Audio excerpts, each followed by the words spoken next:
This is Coach Jason Ballard, and I'm a business wingman. Over the years, I've learned a lot from working in our family construction business, serving as a senior officer in the United States Air Force, and running 12 different organizations around the world. Many people helped me get to where I am today, and it's my mission in life to serve as a personal wingman to others.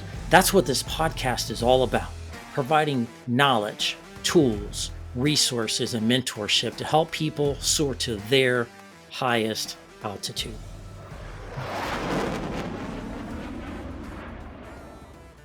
Welcome back to the Soar Higher podcast. This is your host, Coach Jason Ballard. It's a real privilege to be with you today. Today, we got another exciting, top-notch guest on the show. So today, what are we really talking about? Today, we're talking about how do you achieve the American dream? Like what is that anymore, right? With the American dream. Well, for many, the American dream is becoming something or someone better than you were when you started out in life. It's achieving things that are important to you, maximizing your potential. And so today we have a guest on the show that is a true living, breathing person that went from rags to riches. And so today he's going to talk to us about some things about how you yourself can realize your potential and achieve the American dream that you have for yourself. And so today we have the privilege of having Drew McWilliams on the show. Let me tell you a little bit about Drew. Drew is the co-founder of Ivybrook Academy, which is a thriving network of over 80 children's preschools located across 17 different states. He's also a professional real estate investor, and he's sold over $100 million worth of properties in various types of transactions. And he's also been recognized as Entrepreneur Magazine's top 500 companies in the world. So without further ado, Drew, welcome to the show, my friend. Jason, thank you very much. Happy to be here.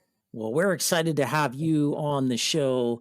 You've got an amazing story that I am just chomping at the bit to hear about. So, Drew, tell us a little bit about you and kind of where you came from and how you got to where you are today. Yeah, happy to share and hopefully give some nuggets of wisdom to your listeners as definitely as needed. Right, that's what we're all listening to podcasts for. And I'm a big fan of your podcast. I think you do an amazing job. So I'm just honored just to be here today and just be talking with you. But a little bit about my background. I grew up in extremely rural Pennsylvania, on Western Pennsylvania. Rural, like not on a map. I remember growing up, and the fun thing to do in the summer was baling hay with the local farmer. That was considered the pastime activity. And there was a big celebration whenever our town got its first traffic light. That just puts in context for you how rural I grew up.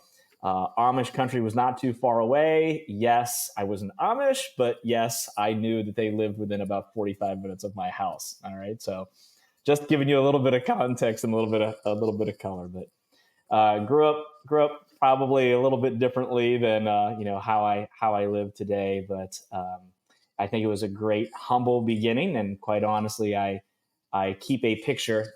Our listeners not be able to see, but I keep a picture in my office, Jason, of the mobile home that I grew up in as a reminder every day whenever I walk into my home office where I came from. And quite honestly, that's the driver that makes me work harder every single day, because full transparency, I don't want to go back to where I came from, not the Pennsylvania aspect of it, but the growing up from humble beginnings. I work really hard in my life, so I'm able to provide for my children and my family. And I don't shy away from that. I love to work hard, and I love to do better. And I'm sure people that are listening to this and want to soar higher are doing the exact same thing. They want to figure out how to get to that next milestone. Grew up, graduated high school, went on to college. My mom, single mother, saved her entire life to be able to afford to send me to school for 1 year. And this is when tuition was $2,000 a semester. I have no idea what it's Wow. going to be when my 11 and 13-year-old children go to college. I'm a little worried about that. Um, Very I worried can help about that. I can help give you those numbers real quick because I've got I one in don't want to college right know. now. Yeah, I don't want to know. I'll be working the rest It's of my not life. $2,000, I It's assure you not. that. Isn't that crazy? Yeah, that's how much tuition was. So, and then my mother told me, hey, I had to figure out how to pay for my second, third, and fourth plus years, on my own. So I figured that out really quickly. Was able to put myself through college on my own. Again, I know it's all relative based on the tuition prices back then compared to now.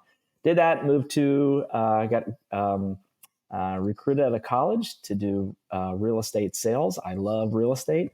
I was the guy even growing up or kid growing up. What did you want to do when you grew up? And people say astronaut or fireman. I'm like, I like houses. So I just didn't know Ah, if I wanted to be an architect, if I wanted to build them, or if I wanted to sell them. So I explored all three things, and I ended up landing on sales. And it was strictly for the reason that I'm an extreme extrovert, and I feel like if you put me in an office or a cubicle, I might implode. So by being ah, able to be in houses and be able to talk to people, that seemed like a great fit for me. So moved to Charlotte, North Carolina. That's where I reside now with my beautiful wife of 19 years and my two children, and did that for a long time, and had an extremely successful career in real estate, and that had given me great abilities and fortunate ability that I grew up very humbly. So I lived on very below my means, I'll call it. By even when I was the second highest producing new home sales real estate agent on the entire East Coast in 1 year. Whenever I was 26, so that afforded me a lot of ability to bank a lot of income. And one day, my first grade teacher wife came home and said, "I've got a calling. We're religious people. We've got a calling to work with younger children." And allegedly, Jason, I said, "What are you talking about? You're a first grade teacher. There's no students to teach other than younger than first graders." And little did I know, now I am the president of a children's preschool across the country. So ah. pretty funny joke back then. And that was when we didn't even have any kids. So that was a long time ago. That was um, 2007 is whenever we opened up Ivybrook Academy, which currently right now, Jason, is the country's ninth largest daycare, preschool slash childcare provider in our country, which we're very, very honored about that because of the size and the number of students that come through our doors every day.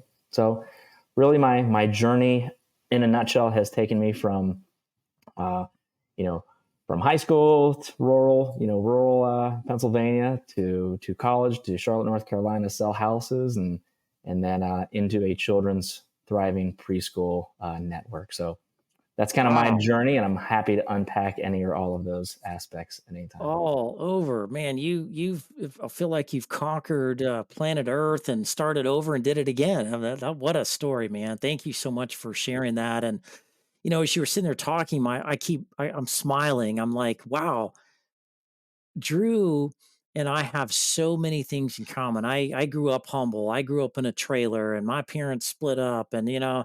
I didn't have by today's standard, a lot of opportunities either. And then you found a way. So for you to be able to do all that tells me a lot about you, your character, your values, and your work ethic. You're a hustler. You got to get out there and work hard and be smart and do some pretty cool things to be able to overcome those things and achieve those things. I mean, you just didn't go out there and not go live in a trailer or not go do what your parents did. I mean, like you run one of the largest preschools in America. Like you outsold most of the people in real estate in your market. I mean, that's extremely impressive for your background to go to where you are. I mean, that's amazing. So congratulations for really for you to do that for yourself and your own family. But what an example you set, as a spiritual person, what an example you set for faith, and what an example you set for others that, you know, may be looking for opportunities and just don't know what steps to take to get there and to overcome something, So my I've got a question for you. At what point, in your journey of going through high school and into college, and your mom paid for that first year into real estate and all that, there's got to be a moment where you something clicks, something Mm. happened, and you're like, dang, I can actually do this. Wow, I actually see the path. This is actually working. I'm actually breaking free from my past and creating a new future. Like, what happened? Talk to us a little bit about that. Yeah, I think there are multiple opportunities that are put in front of people in life. One of my college professors said, every person in life is giving three life changing opportunities to truly shape their future, change their stars. But what most people don't do or understand is they don't realize when those opportunities are put in front of them and take advantage of them. So when Mm. I had somebody speak those words into me, now all I do is look for opportunities because I don't even know if I found my three yet. I think I did, and now I'm trying to like find three more. Right? I don't know what those paths might be. So that alone really helped shape my mind in college to be open minded, but also that think outside the box. I know it's a very cliche thing to do, but I can't tell you how often I tell my kids on a daily basis, tell me one thing you did today at school that made you think outside the box to solve a problem differently.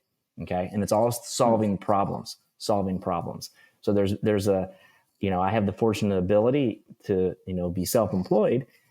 I can take my children to school every single day. I'm the school bus on the way to school, which gives me 20 minutes to shape my kids' future and shape their mindset, shape their work ethic. So I know that's a little bit of a deviation, but what people instilled in me in college, now I'm trying to give them a jump start 15, 20 years more than I had. So if your kids, my kids, or anyone listening, if you can give your children a 15-year jump start on mindset, wouldn't you want them to have that to be better off in life? I do. I do.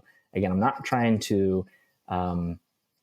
I'm trying to make good human beings. And I'm trying to make extremely successful human beings that make good life choices. So that being said, what really the root of your question was, I knew whenever I went to that second year of college, I had to think outside the box and I had to make money really fast, right? Now, minimum wage was a lot different back then. So, what did I have to do? I had to look for opportunity. So, year two and year three of college, I was an RA, and that paid for half of my college.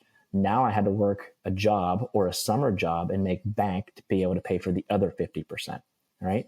Year four, I was vice president of my student government. That paid for almost half of my tuition, if not a little bit more. And then I got scholarships, which paid for the rest of it because I was now considered a leader, I guess, quote, end quote, on campus by being, in student government. So that opened up a lot more opportunities. So I think, again, that was a long, long time ago. That's not necessarily going to help any of the adult listeners right now. But I think those little things kind of, shape trajectory and shape future of, hey, I've got to work and think a little bit harder and think outside the box. And then whenever I went on to, college internships or even going out in the workforce, I knew that I wasn't the smartest kid. I absolutely knew it. Growing up in where I did, I wasn't going to be a Harvard graduate. So you have to overcome that. And by doing that, I know that my work ethic can beat everybody else. So I've mentioned this to people before. I said, if the industry standard, let's just say in real estate, the industry standard is working 40 hours a week, I'm going to work 50. If the industry standard is 50, I'm going to work 60. So I'm going to work at least 10 hours more than everybody else because I need to get to mastery level that much faster.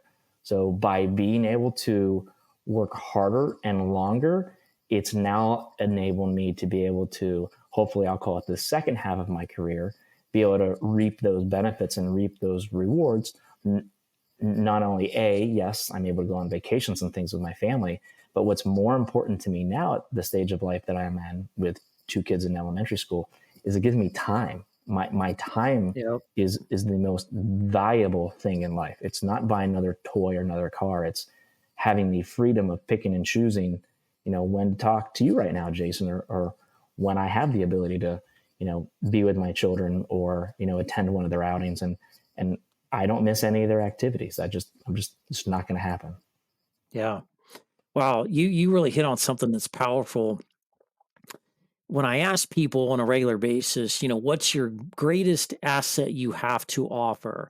You'd be so surprised at how many people come up with all kinds of different answers. And you hit it. Time.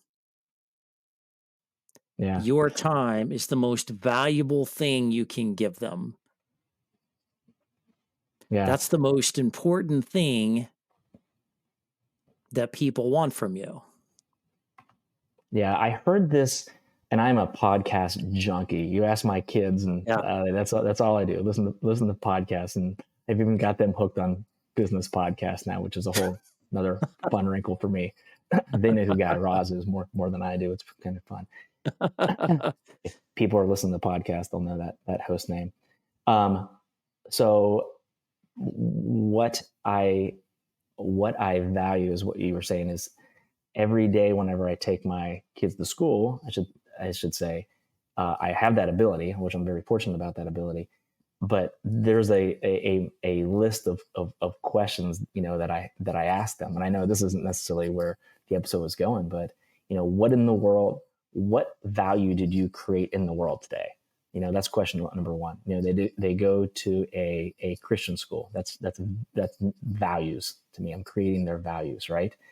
Um, Give me an example of something you did to think outside the box today to solve a problem. That's question number two.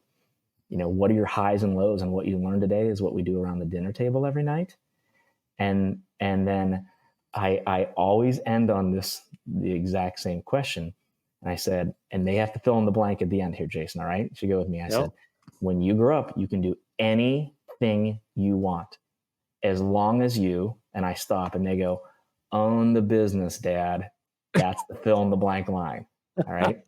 So I'm trying to teach them to be entrepreneurs from a very young age. And I don't care what the industry is. I don't care what their craft is. I don't care what their love is, but I want them to own the business so they have that same ability to, shape and craft their time schedule and their Right. freedom, how we have been able to do for our household as well. Wow, that's amazing, man. And I think, while you're teaching these things to your kids, I think these are life lessons that everybody needs to master. These are Yeah. questions that everybody needs to ask themselves when they look in the mirror every day, right? And how am I making impact? Am I making impact? How am I looking for opportunities? People in our society today, a lot of people are depressed or down or lost in the world, lost in the economy, and stuck in a job and working for somebody that doesn't pay them enough or value them enough. Like there's all kinds of people in all kinds of different places, but if they apply just those simple lessons and ask themselves those types of questions, boy, what kind of a different world would we maybe have if people felt free to unlock those types of things by asking themselves those kind of questions? So, man, good on you for teaching your kids that stuff at an early age. Thanks. I grew up in an entrepreneurial family. My dad owned a construction business, and he didn't ask me those kind of questions every day, but we were presented, when I wasn't in school, they'd pick us up after school and we go back to the job site for, 2, 3, whatever hours and work and finish up. And, I was there to get tools for my dad or help him pick up lumber and clean up the job site and sweep up or whatever chores need to be done. And, and I remember every single day in that industry, you have to solve different types of problems in different types of ways. whether you were, cutting things on an angle, like, creating a rafter on a roof, and you're measuring the angle, and it's almost like trigonometry, right? The angle and the slope, and to make sure you cut it right and it fits right and everything's like that stuff's not easy to do, right? I mean, it's so you're whether that or you're measuring how to bore out a hole for a doorknob or whatever the job may be, there was just and he would always say, "Jason, there's always the right tool for every job, and the Mm. trick is getting the right tool and applying it. Like you don't use a hammer to fix a pair of glasses. You don't use a screwdriver to hang sheetrock. There's Yeah. the right tool. You don't use pliers to put on a roof, right? No, there's the right tool for the right thing. And if you figure out how to do that, man, it can make your and I have applied one of the things I learned from my dad as an entrepreneur who was just constantly on the go, constantly moving, constantly dealing with stuff in a very dynamic environment. That's one of the lessons I learned from him. And man, how helpful that has been for me to follow those same kinds of principles you're talking about. That's really amazing, and you're teaching your kids that at a young age, man. That's powerful. That's going to take them a long way. Well, your dad was teaching you that whether you realized it or not, right? I mean, he Yeah, was teaching you the same I do things, now. to think outside the box, find the right tool, the work ethic of going to the Yep, job site after everybody left. He was instilling those same things. He just wasn't saying them out loud, but they still that's stuck, right. it appears. That's right. That's Yeah, absolutely right. It's a mindset. It's a way of that's right. thinking. Yeah. Right? And it's about opportunities and seeing opportunities. And so not everybody either can see things the same way, but I think everybody's trainable to see opportunities in the world. Mm. So how did you get into real estate? How did you get out of college? How did you see the opportunity? Like what happened? What clicked? To where like, yep, this is where I'm going. This is what I got to do. This is best for me. This capitalizes on my talents and knowledge and skills. And boom, there I go. Yeah, I wish I had a really grandiose story that was like, boom, like life changing for you. So listen, like sometimes luck gets in the way, and I don't Yep, mind. I'm that's Scotch all right. Irish, so I have a 4-leaf clover on every single golf ball I play with because I need a little bit of luck that I don't lose the ball in the water every so often. All right. So my senior year, I had a college internship with a new construction home builder, and it was just great. Talk about being at the right place at the right time. Um, they needed a marketing intern for the summer. Thankfully, I understood how to use a software program to create ads that I was doing back in college. Just lucked out really well in doing so by being a college intern for them, even though I was doing some ads, which is really cool being in college and getting some ads in the newspaper. How funny is that? Ads in the newspaper. Oh my gosh. We don't do that anymore.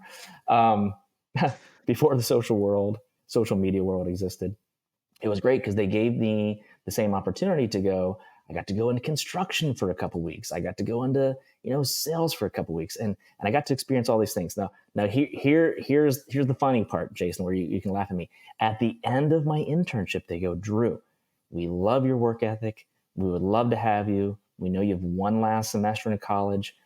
Um, we will offer you a job. You just have to tell us what you want to do. Any of these avenues are open for you. And I still didn't know. And I'm like, I guess sales? I'm like, now in hindsight, I'm like, oh my gosh, that was the best decision ever. Not only was it extremely financially rewarding, but it fit me. Again, I'm almost 45. As a 45-year-old person, I can look in hindsight and be like, oh my gosh, how could I have not easily seen that? Again, I know I'm an extrovert. I like to talk. I like to solve problems. This is the perfect role for me. But as a 22-year-old, young man, I'm like, I guess that's the one. That's the one. I don't own a pair of boots, so I can't go into construction. So I guess sales sounds like the right role for me. And thank goodness that was the right decision. Yeah. Again, because it was the fit for me. I Yep. wasn't chasing dollar signs. Any job I would have gotten would have been provided a way better opportunity than what I came from. Way better. It wouldn't have mattered. So I found something that I loved. It fit me well, and then I worked crazy hard to be able to master it as fast as I possibly could to be able to be at the height of my game. Wow. That's awesome, man. And so then how long was it between, you doing that and marriage and the wife and Yeah, teaching and all of a sudden, this thing about preschools popped up? Is that within a close proximity or was that 10 years down the road? Like how yeah. how How how do you did you go get from there? going from real estate to doing childcare and preschools the rest of your life, right? Crazy. So I married my college sweetheart, so that made it Nice. extremely easy. She has put up with me for a very long time, 19 years married, but been dating since Congrats. I was 20, so it's been a while. No, you got to say, yeah, congrats to me. I still am the lucky one on that one. So I'm hope every day she doesn't wake up and realize she made the wrong decision. Shh, don't tell her. Don't tell her. But I did real estate. I did real estate full time for 7 years. The last year or so, I'll call it, I was kind of moonlighting. The preschool Ivybrook Academy was open, and my wife was running that and there full time. And I was selling real estate full time as well, and then coming home at night. And why I say moonlighting is truly you stayed up till midnight and you're working on the accounting, working on the marketing, and working on, I was the CFO, CEO, CMO, Right. all these different C's, right? That I didn't even You're know working existed back on the then. business while everybody's That's asleep. that's Yeah. that's exactly right. And then after about a year, we had so much demand, we had to open up a second location, a second preschool. And at that time, then I was really at a crossroads, and it was probably one of the toughest decisions I've made to uh, quit my stable W-2 paying job with benefits for my family, and then go full time all in on being self employed. And I was Jason. I was shaking when I was handing in my letter of resignation. Oh my gosh, I was so nervous, so nervous. Um, Glad I did it. I mean, obviously, again, hindsight, right? But that was a big gamble. It was a bigger gamble to quit my W-2 job than it was to open up that first location because I didn't have anything to lose, right? What am I going to go back Yep. to? I already know. I've already come from where I went. So there was no fear of loss there. I had more fear quitting that W-2 job than ever before. And I even had more fear opening up the second location because if the second location failed, guess what? It bankrolled the first location, and that was my collateral. So it would be a domino effect. Oh If yeah. location two failed, the bank was going to take location number one that was already profitable and my source of income at the time. So that worked out well. Did that. We ran those two schools consecutively for 10 years, which was great. I kept my real estate license, just really did friends and family, kind of transitioned out of that world as full time. And then as our company, our Ivybrook Academy company was growing in demand, we figured out a way, how can we grow? And we didn't want to, we looked at a couple different options. We looked at company growth, franchising, and licensing. Okay, those are really the three routes that I've learned to grow a company.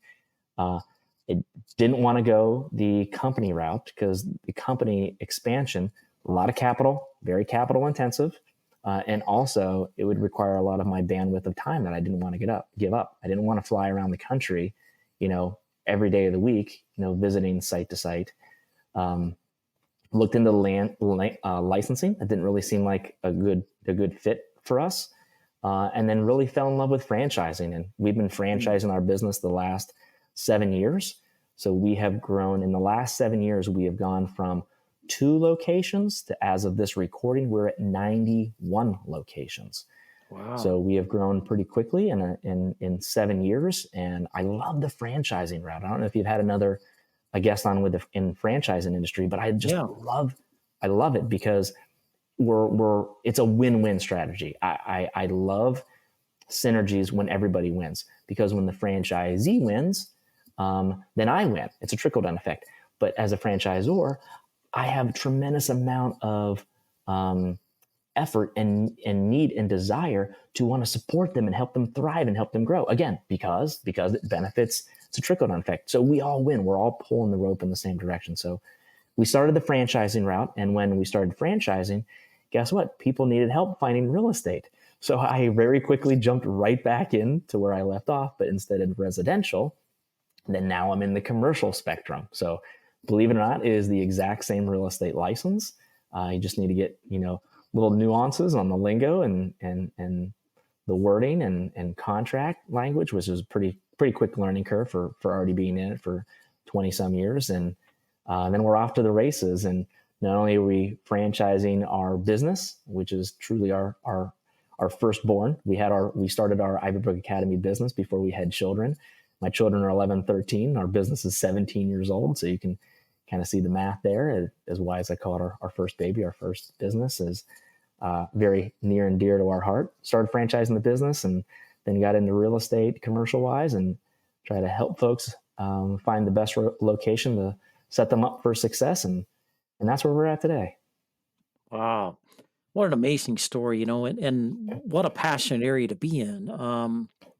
What's more important than people? What's more important than our kids because the kids are the future, right? And Yeah. and their first 5 years of life are super, super critical, preparing, teaching them the ABCs, the one, two, threes, how to learn to crawl and walk and run and all these basic things. And, really preparing them for, um, kindergarten and first grade. That is really, really critical. And I've, with my kids going through this, I've read, studies and just different things about, getting them into preschool before they go to kindergarten gives them, I can't remember the statistic, but it was a crazy, like an 80% more chance for them to graduate college when it's like, because they're leapfrogging ahead Yeah. in their studies, right? And that can kind of set them up for maybe some advanced studies. That's proven to be true because both of my kids, when they were going through high school, we're all in advanced, AP courses and, yeah, and just really, I talked about opportunities earlier, right? Yeah. It creates opportunities. Preschool, really good preschools create opportunities for young people throughout it opens up doors that most people don't even know exist through the educational journey and into life. Really, it really sets them up for success. And I know you know a whole heck of a lot more than that. You're in this business, but it just is a parent that had kids go through that process. We um, didn't. The areas we lived, we didn't notice your type of school there, the Ivybrook. We didn't notice any of those there. We went to a different, maybe potentially a competitor of yours. I don't know, Primrose, right?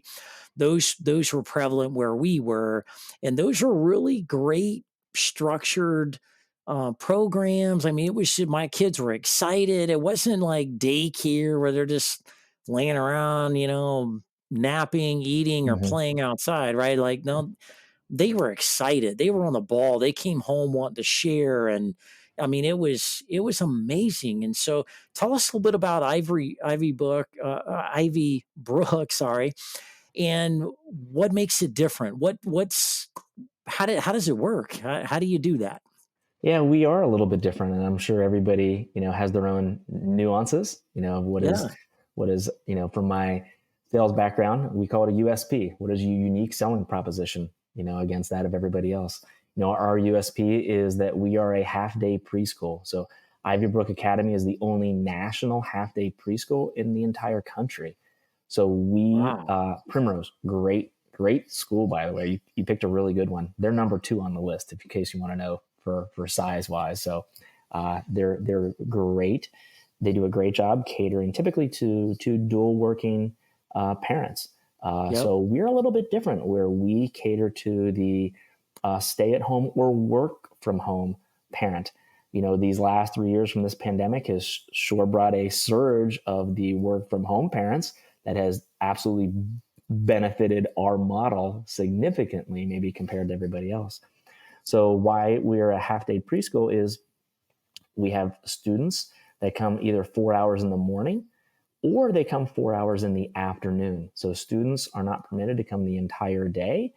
There is a break in the middle, and there is a rotation out of students. So morning or afternoon session. So that's why we say, we cater to the stay at home or the work from home parent, because it's someone that is coming in the middle of the day to either pick them up or drop them off.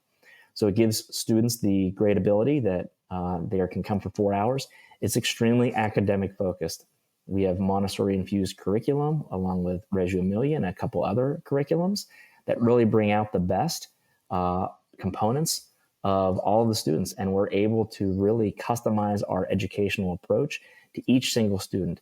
Because think of being in an auditorium, let's just say college, perhaps.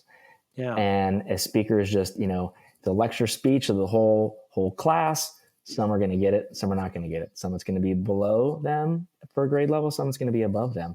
So what Ivybrook Academy is able to do is, even from a young level, we're able to customize our curriculum, do assessments, and figure out, hey, maybe reading, Carson's doing really good in reading, so we can boost him a little bit higher.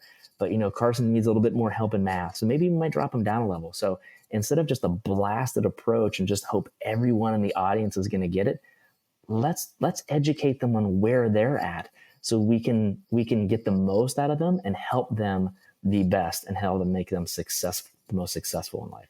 So that is our approach. Yeah. Half day, customized, very academic based. Wow. You're talking about the pandemic, and wow, what a market disruption that created and threw people for a loop, from Mm-hmm. childcare to work from home, hybrid. I mean, and what was really the crux of all that was really childcare, getting people back and forth to school. Some of the schools were shut down, right? Right. And so were you guys impacted by that? Did you have to do social distancing? Did you have to close or do online stuff, or like what happened during COVID for you guys? Yeah, great question. I learned this amazing word called we're essential.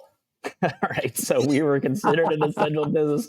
Never heard that word before March of 2020. And now that's my favorite word in the world. I'm considered an essential business. God, love that word.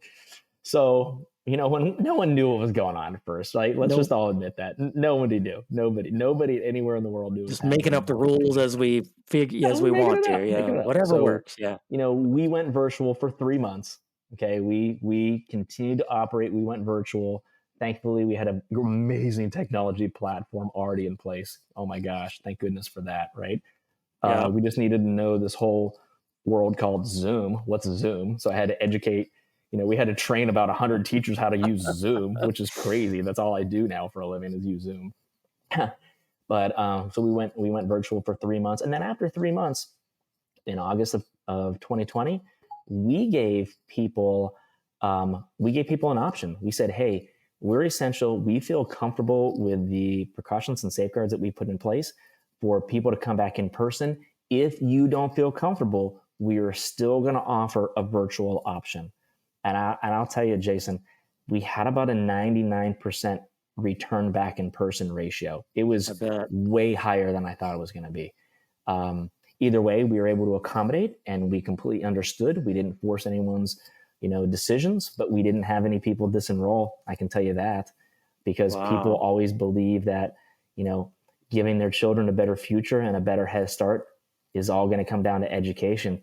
And That's parents are going right. to cut a lot of things. We all didn't go on vacation that year, maybe not even the next year. But guess what? You didn't skimp on your kids. You especially didn't skimp on your kids' education. So we pretty much thrived during a time when I know a lot of other industries, hospitality industry struggled. We grew. Yeah. Well, that's amazing, and great job of adapting to the needs, man, because that was huge. Still is. I think Still is. childcare and Yeah. preschool and all, I mean, child, care prior, before school and after school is, I still think, a national issue. across the board. I see it all the time. Do you work with, or have you ever thought about working with businesses versus, the individual parents on a one, businesses to be a supporting mechanism, as a perk or benefit to, employees going there? Hey, we've got childcare. We have a contract with with Ivybrook, and this is how this works. And maybe even have like a little satellite campus in the business setting, where they don't have to drive them across town to drop them off and then drive across town to get to work have you ever, is that feasible? Is that doable? You ever been approached? I would absolutely be open minded to that. We haven't found a great work partner for that to be able to Okay. work with, because it would really have to have staff that would be working for that employer on a part time basis, that they would, leave or come halfway through the day, since we don't offer the full day model. But if we had the right employer, I would certainly think that would be a huge perk and a huge benefit to partner with them. Yeah. Yeah. That's really cool, man, and great job with that. And I think for what you do, the franchise model is the perfect model. You chose wisely, and just congrats, man. Great job in this, because somebody's got to pick up where the parents aren't there, and good quality people around your kids. There's just nothing more important than that, and you're evidently doing that and doing that well. Now, I want to switch gears on you a little bit. You're in business with your wife. Your wife Mm. kind of initiated this and got that teacher's heart and spirit, and then pulled your business mind into it. And you guys kind of, sounds like you kind of teamed up and joined forces to take it where it is today. What is it like working with your wife? So you got a work relationship and a boss kind of relation, and then you got like the home front relationship. And do you like flip the switches and turn those things on and off, or how does that work? How do you get that to work?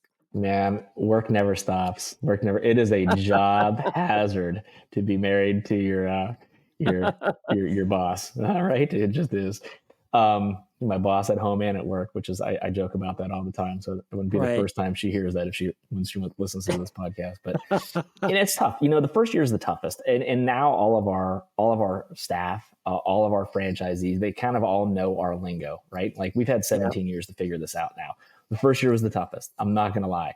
And now kind of our expression is, we got to stay in our lane. Okay. You stay in your lane, I'll stay in my lane, because the first year we were overlapping lanes. And here's what that means.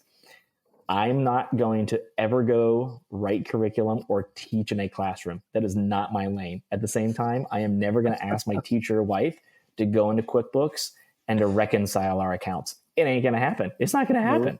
So as long as we have very clear and defined lanes, everything functions like beautifully, like clockwork. Whenever there's overlap, then there's challenge, and over communication is key. And I am absolutely probably the worst communicator of the two of us. So I absolutely know my strengths and weaknesses, and I have to consciously be aware of over communicating whenever there's an overlap issue. Good advice. Very good advice. Yeah. Thank God for women. Thank God for our spouses that make the sacrifices they do and do the things they do to keep things on track. You're right, but I see things the same way you do. Even in the household, there's lanes, Mm-hmm. right? Like this morning, we had an issue with her dog. My wife's tenderhearted, doesn't like take him to the vet. She doesn't like to see him be messed with, and she don't want to hear the news that they need to lose a few pounds, and Yeah, yeah. and so she really, like, literally lost sleep over this last night, literally. Oh, And I had to find a way to sneak that, because that wasn't in my schedule. That was kind of this, oh yeah, by the way, I got an appointment. And I'm like, and then it's like, oh, can you do it? Can you just do this? And she was just trying everything in her heart and soul to get out of it, right? And I finally found a way. I made it happen. Like you said, problem solved. Think outside the box. And so I yeah, did yeah. that. And I took care. but when it comes to the animals and those doctor visits, and it comes to the vehicles and the maintenance and the house, like I have a lane of That's your things and lane. she has a lane That's of your lane. things, That's right. and it works. If we didn't have lanes, if we even say this to each other too, like you stay in your lane, I got this. Like Yeah. okay, enough, right? If we did, we kill each other. Yeah.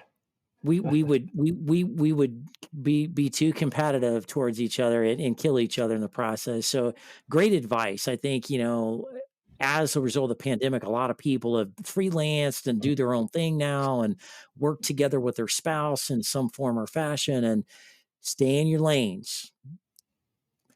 Figure out the things you're good at, figure out the thing that the other folks are good at, and stay in your lane, and life will be a lot easier, right? There you go. Well, Drew, man, it's been such a blessing to have you on the show, man. You've got an incredible story, a very inspirational. I know our audience is going to get a lot from just, kind of where you came from to how you become successful in business and your career, to the faith, to the, all the things that we talked about today, man. Just a lot of gold nuggets for people to really absorb value from. And so as we kind of conclude today, what do you think the top two, three things are that you want people to really remember the most and take away? Mm. Yeah, I would say um, intentionally make time for talking to your kids about the future. And it's not trying to shape what their destiny should be, but trying to uh, have more conversations with them that kind of shape their mindset. I would say that would be my number one takeaway. And that is something that I don't um, do uh, enough. And I think I'm extremely intentional, do it every morning, but I think I can do more of that. So that is even Yeah. something that I want to do better myself. So I'll give myself my own advice of something I enjoy doing and want to do more. Making intentional time for your spouse is something I think is equally important. I'm going to go down the family route here, Jason, not the business route. All right. Yep. And then business, I believe that you should, in business or just life in general, I love reading books that teach me something. Fictional books are great, but I also love reading, the Rich Dad, Poor Dads, the How to Yeah. Win Friends and Influence People. And I'm reading those or listening on Audible because I drive a lot for work, visiting one location to another. I love those books that give me the ability, if I'm going to be in the car for, half an hour a day, for the next, 20 days, can I listen to music or catch up on sports? Yeah, I guess. But what if I go learn a new subject matter and I figure out how to invest in multifamily homes? Oh, okay. Now I just realized how I can utilize my spare time to go create more generational wealth, which then leads more to creating more time with my family. So those are my advice. Invest in your kids, invest in your spouse, and invest in yourself. Yeah. That is great advice. Sometimes people will talk about, well, it's about priorities, it's about goals, it's about focus and intentionality. And yes, all those things are true. But at the end of the day, what is all that really for? Living a quality life, living happy, living free, living with less stress, living a life of, abundance and quality with the things and the people that matter the most, right? Money comes and goes. Your family members do not. Your That's family right. members are there, through thick and thin. And then your kids raise up, they have their own families, and then, you need them to take care of you when you get old, right? It's a Yeah. cyclical evolution of life, right? And so I love the advice. Very good, especially this time of year. This is the season of the holidays and giving and family and friends. And so I can't think of better advice from a guy that started out in a humble way and became very successful, but also stayed very faith based, oriented, and very grounded in family. And everything that you do is centered around the quality of the family and your time with them. And I think there's no better lesson at this time of year than that. So, Drew, thank you so much for being here on the show. We've thoroughly enjoyed having you. And so if people want to learn more, they want to connect with you, they have questions, what's the best way for people to reach you? I am very active on LinkedIn, so people can find me, Drew Okay. McWilliams, on LinkedIn. You'll hear a lot of entrepreneur advice and a lot of real estate advice coming from that channel. But also, you can connect with me at my email address anytime at drew@ivybrookacademy.com. Awesome. We'll also take that information and make sure they're put in the show notes of all the things that we're doing in the recordings. So when listeners, are listening in various different channels, different things on social or the podcast networks, that they can go into those things and find it there as well to make it convenient for them. So that's it for today, folks. You don't want to miss the next episode. It's going to be another great one. Next, we're going to talk about the power of neuroscience and mental fitness to help people live more productive and happy lives, which is a great follow on to this show here today with Drew. So, hope you all have a wonderful holiday season and look forward to a great new year of sharing this podcast and all of our guests and wonderful people with you as we turn into the new year of 2024. Everybody have a great one.